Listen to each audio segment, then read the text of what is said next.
There's been a handful on this tour actually that were like people will come up and say, I brought her. She's never been to a comedy. It's always she. She's never been. She's never been, yeah. In 2025, women still are like, that's, and I'm like, because it largely is men talking about men, but. That's true. I mean, there's plenty of women that do it, but it's like stand-up comedy hasn't permeated women's lives in the way that it in mass has men's quite yet.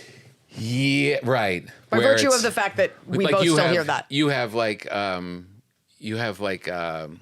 these iconic female comics who are doing it, but yes. Male comedy, it has not made its way. It has like, not seeped in. There's many layers, like, and especially like for this age, like if you're in your 40s, like you probably grew up watching these, and you know, there's like, you know, like you could say Joan Rivers, but there's a lot more men that you grew up watching. So, and because they're talking about guy things, or you got brought there on a date. Yeah. But I think this newer generation of women will grow up watching it. But if you're my age, around my age, there is a chance you did not grow up watching it in the way that your husband did. Yeah, exactly. We aim to change that. So what made you want to do it and do it the way that you do it? How do I do it? Which was loud. To give it very aggressive.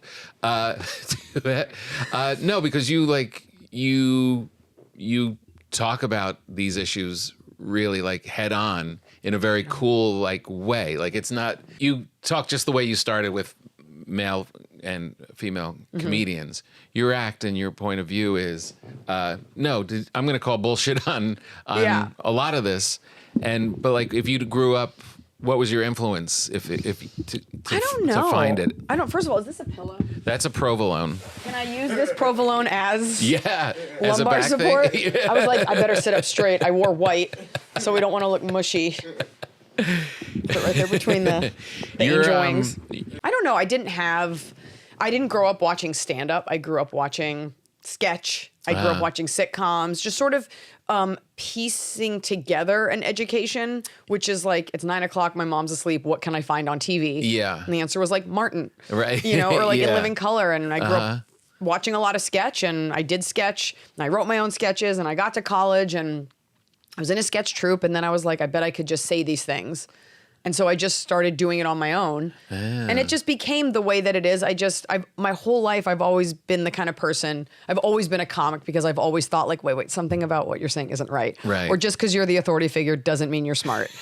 And that's what comics do. We kind of poke holes in stuff, or we hold a mirror up. And so it just kind of became what it became. Yeah. You have, I mean, there's different styles of comedy, and you call bullshit. You really have this. Don't we all? Yes. You probably do it in a gentler way. That's what it is. It's not a pillow. It's not a pillow.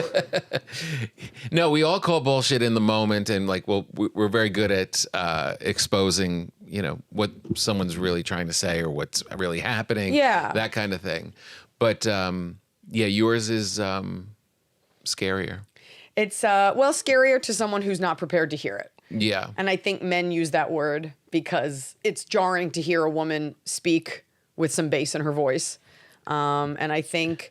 I'm talking only of being backstage with you. What happened? What happened?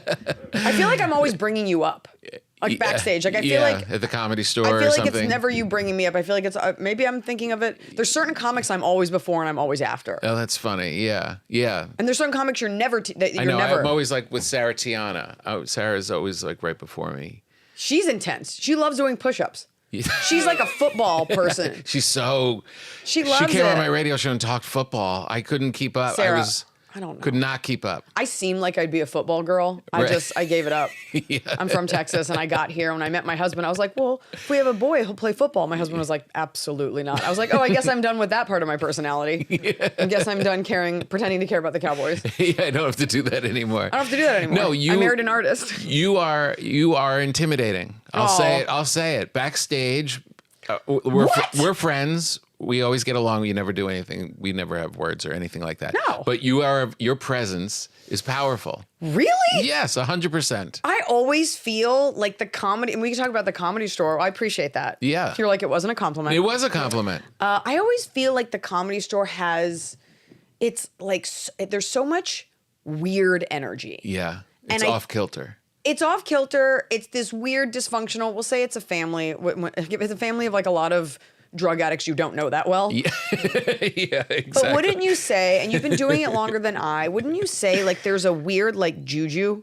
Yeah. Like there's a weird vibe, and I think it's like a holdover from times past. Mm-hmm. And I'm not even talking about like, I almost said Italian, like gangsters who died there. It's more like bad comic energy that kind of still hasn't dissipated totally. Yeah, there's always a little bit of a someone sneering at you from the back of the room in the dark.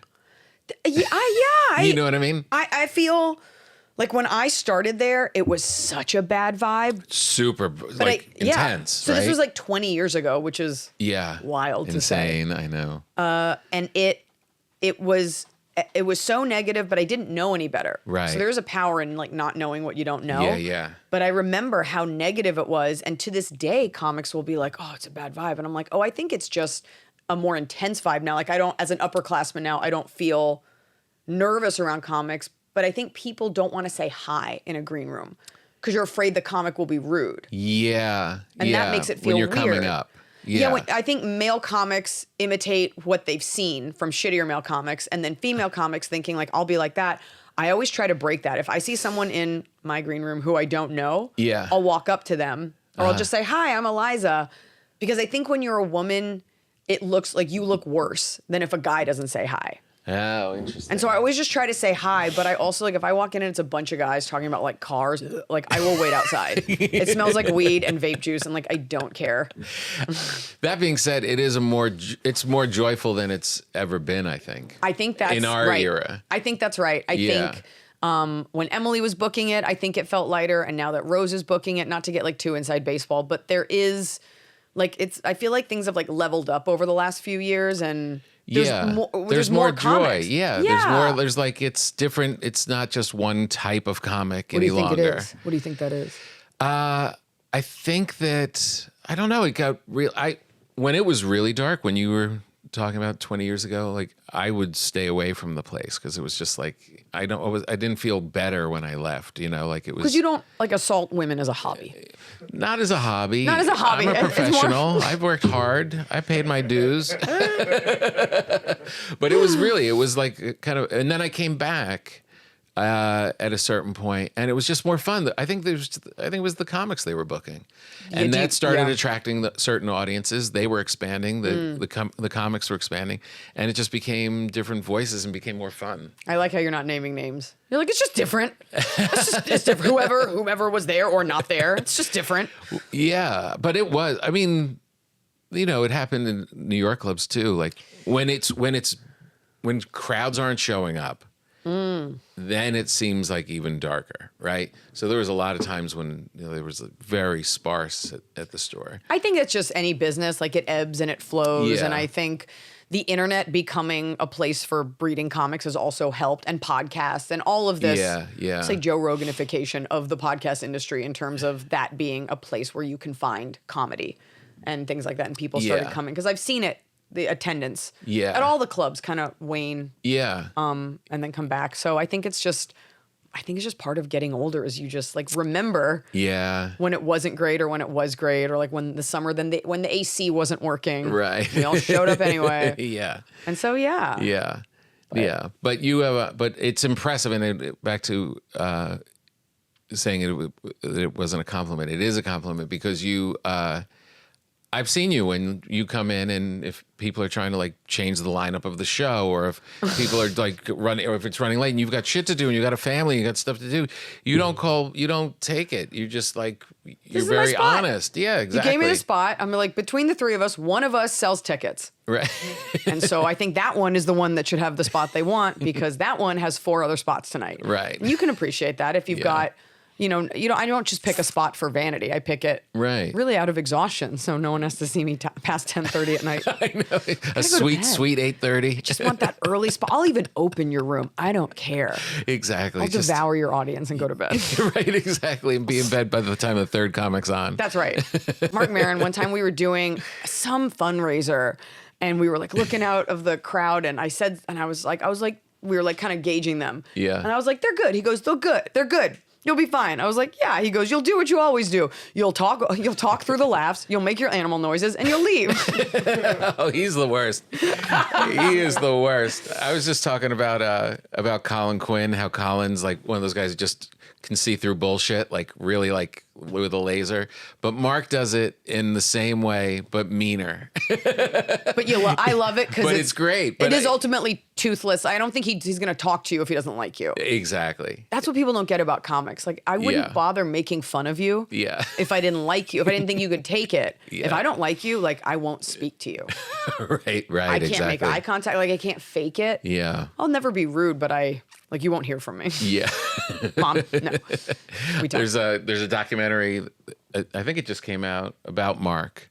Mm-hmm. And he's backstage at the Comedy Store. And there's a comic on stage. And he's just like slumped over. That sounds right. And he's just like waiting. And, you know, he hates. It is like that. He hates hearing like someone's killing out there or whatever. And he starts going, you hear him? You hear him? Oh, yeah. But that's why he's good. That's why he's good, because he's polished and he's got it. And it's me. I'm on stage. And he goes, "Is this what the documentary is going to be? You catching me talking shit about people, and I have to like he doesn't have final cut. I'm going to come off like an asshole." He wants that. That's what gets him going. You walk in, he's just a pile of corduroy and turquoise and a beard and patchouli, just shitting on everyone. Yeah, a little bit of cat hair, and yet love him so much. Yeah, but that's the thing. If once you're grandfathered in, it just becomes enjoyable. It does, because there's a history and there's a respect. Yeah. And like, I've seen him work, and we were in a movie, like, or any comic, not necessarily him, but just, I think it's about the respect of like, I've seen you hustle. I've seen you build your, like, I've watched this from afar. We had a comic. Yeah. And then I think it's the posturing that I don't like. I don't like it when comics come in and it's unearned. Somebody was doing something really loud backstage, and I snapped at him like his mother. And I was like, "Hey, no, there's a show." And he was like, "Okay, I'm sorry." I'm like, "I don't know what you think you're doing here." That's what I mean. That's Iliza. Come on now. Just be respectful. I know, but a lot of people would just be like, "You're being loud." And you're just like, "No, shut the fuck up." Shut the fuck up. This is my fourth set in this room tonight.